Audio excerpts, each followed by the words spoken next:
है जब बुद्ध मरवन में अपना समय व्यतीत कर रहे थे। इस समय तक बुद्धि की प्रसिद्धि दूर दूर तक फैल चुकी थी। बहुत दूर दूर से लोग अपनी चिंताओं और परेशानियों का समाधान खोजने के पास आते थे। ऐसे ही एक दिन जब बुद्ध मरवन में अपने शिष्यों को प्रवचन दे रहे थे तो एक अधेड़ उम्र का व्यक्ति अपने 2021 वर्ष के पुत्र को अपने साथ लिए बुद्धि की तरफ चला आ रहा था। जब ये प्रवचन स्थल के पास पहुंच गए तो एक नज़र उन पर डाली। ऐसे भी पढ़े, मेहनत की मोरल कहानी, और इशारे से बैठने के लिए कहा। जब प्रवचन समाप्त हो गया और सभी लोग वहां से चले गए तो बुद्ध ने उस व्यक्ति को अपने पास बुलाया और बैठने के लिए कहा। वहां चारों तरफ हरियाली छाई हुई थी। मौसम बहुत सुहाना था और तरह तरह के पक्षियों की आवाजें गूंज रही थी। ऐसा नज़ारा देखकर उस व्यक्ति को अंदर से असीम शांति महसूस हो रही थी। इसके बाद बुद्ध ने उस व्यक्ति से आने का कारण पूछा तो इस पर व्यक्ति ने कहा, ये तथागत, मैं 2 दिन की लंबी यात्रा करके अपने पुत्र को आपसे मिलवाने लाया हूँ। ये मेरा इकलौता पुत्र है और ये हर समय थका थका रहता है। ऐसा लगता है जैसे इसके अंदर कोई जान ही नहीं है, कोई प्राणी नहीं है। इसका स्वभाव भी काफ़ी चिड़चिड़ा हो गया है। अगर हम इससे कुछ भी कहते हैं तो ये हमारी छोटी छोटी बातों पर गुस्सा हो जाता है। इसके देखने की क्षमता भी उम्र से पहले ही कमज़ोर हो गई है और इसके बाल भी सफ़ेद पड़ने लगे हैं। इतनी कम उम्र में इतनी बड़ी उम्र का लगना मुझे तो कुछ समझ नहीं आ रहा। किसके साथ हो, क्या रहा है तथागत? मैं अपने पुत्र के स्वास्थ्य को लेकर बहुत चिंतित हूँ।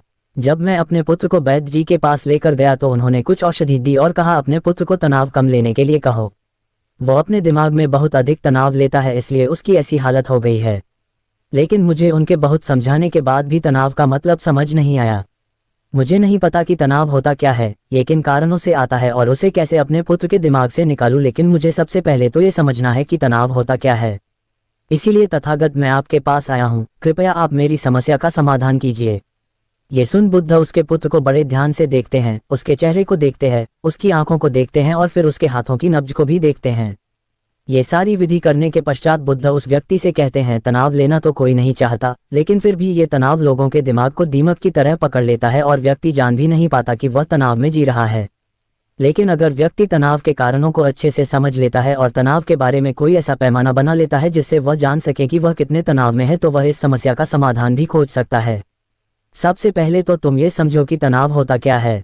जब भी कोई व्यक्ति कोई काम कर रहा होता है लेकिन उसका मन कहीं दूर भटक रहा होता है, कल्पनाओं में होता है, तो उसके शरीर और मन के बीच एक दूरी पैदा हो जाती है। ये दूरी जितनी अधिक होगी व्यक्ति उतनी ही ज्यादा बेहोशी की अवस्था में होता है और शरीर व मन के बीच की इसी दूरी, इसी खिंचाव को तनाव कहा जाता है। आखिर कोई पसंदीदा खेल खेलने के बाद व्यक्ति चुस्ती और प्रसन्नता से क्यों भर जाता है, जबकि उसने तो अपने शरीर को थकाया है। लेकिन समझने वाली बात यह है कि खेलते समय मन और शरीर एक साथ पूरी तरह से उस खेल में केंद्रित होते हैं, जिससे शरीर और मन के बीच दूरी पैदा नहीं होती और कोई तनाव पैदा नहीं होता। और अगर दिमाग में कोई तनाव था भी तो वो भी दूर हो जाता है। लेकिन इसके विपरीत जब हम कोई ऐसा काम करते हैं जो हमें पसंद नहीं है तो हमारा ससुर तो उस काम को कर रहा होता है, लेकिन हमारा मन कहीं दूर कल्पनाओं में भटक रहा होता है, जिससे शरीर और मन के बीच एक दूरी पैदा हो गई और तनाव ने जन्म ले। इसीलिए व्यक्ति को एक समय पर सिर्फ एक ही काम करना चाहिए और अपने तन और मन की सारी शक्ति उसी एक काम पर लगा देनी चाहिए, जिससे व्यक्ति के अंदर तनाव पैदा ही ना हो। इसके बाद बुद्ध ने कहा, तनाव पैदा होने के मुख्य 8 कारण होते हैं और जिसने इन कारणों को समझ लिया वो जीवन भर तनाव मुक्त रह सकता है। मुख्य कारणों में सबसे पहला कारण है अति महत्वाकांक्षी होना। महत्वाकांक्षी होना अच्छी बात है, लेकिन क्या कभी आपने इस बात पर ध्यान दिया है कि इंसान के लक्ष्य कभी पूरी ही नहीं होते।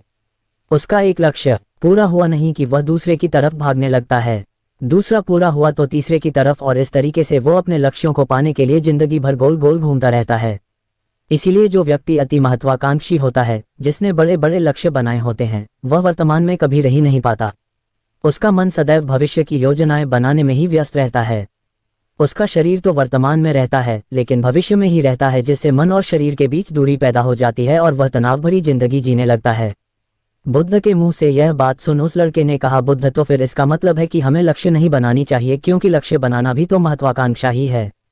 इस पर बुद्ध ने कहा, जीवन में लक्ष्य बनाना कोई गलत बात नहीं है, लेकिन समस्या तब उत्पन्न होती है जब वो अपना पूरा ध्यान उस लक्ष्य से मिलने वाले परिणाम पर ही लगा देते हैं और उसके परिणाम की चिंता करते रहते हैं। व्यक्ति को वर्तमान में जीना आना चाहिए। आप लक्ष्य बनाइए और उस लक्ष्य की प्राप्ति के लिए कड़ी मेहनत करिए, लेकिन साथ ही साथ आपको इस बात का भी ज्ञान होना चाहिए कि आप अभी वर्तमान में जी रहे हैं और वर्तमान ही सत्य है। बुद्ध ने आगे कहा, तनाव का दूसरा सबसे बड़ा कारण है ईर्ष्या। जब व्यक्ति ईर्ष्या और जलन से भर जाता है तो उसका मन अंदर से सड़ने लगता है। ईर्ष्या एक आंतरिक भाव है, जिससे व्यक्ति अपने आप को नीचा दिखाना चाहता है। आंतरिक घाव यानी मन का घाव व्यक्ति के शरीर का घाव तो भर सकता है, लेकिन मन का घाव कभी नहीं भर सकता। इसीलिए व्यक्ति को दूसरे की खुशी और तरक्की से कभी ईर्ष्या नहीं करनी चाहिए, क्योंकि तनाव का कारण है। इसके बाद बुद्ध ने तनाव का अगला कारण बताते हुए कहा कि आरुषिपूर्ण काम करने से भी मन में तनाव पैदा होता है। जो काम करना हमें पसंद ही नहीं है, जिसका में हमारी रुचि ही नहीं है, उस काम में हमारा मन लग ही नहीं पाएगा। हमारा शरीर तो वही बैठा रहेगा, लेकिन हमारा मन कल्पनाओं की उड़ान भरेगा, जिससे शरीर और मन के बीच दूरी पैदा हो जाती है और व्यक्ति तनावग्रस्त हो जाता है।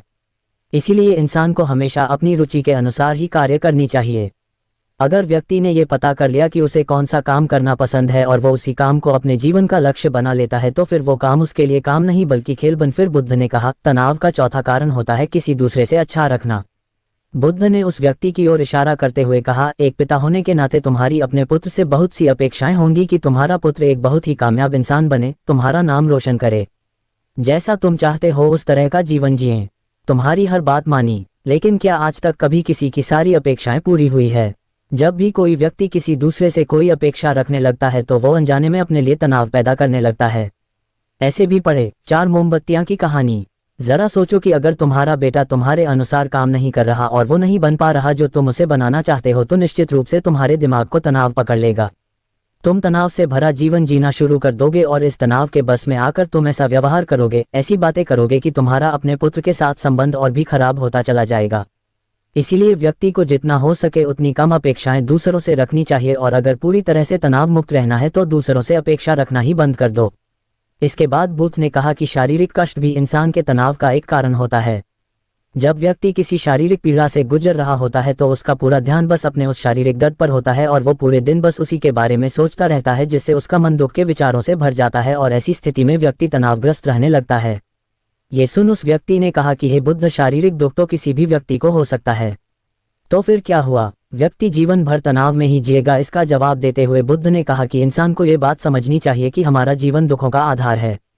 जैसे जैसे हमारा जीवन आगे बढ़ता है, इसमें दुख आते हैं, बीमारियां आती है और फिर अंत में मृत्यु भी आती है। तो बीमारियां इंसान के जीवन का अभिन्न अंग है, कोई इनसे बच नहीं सकता।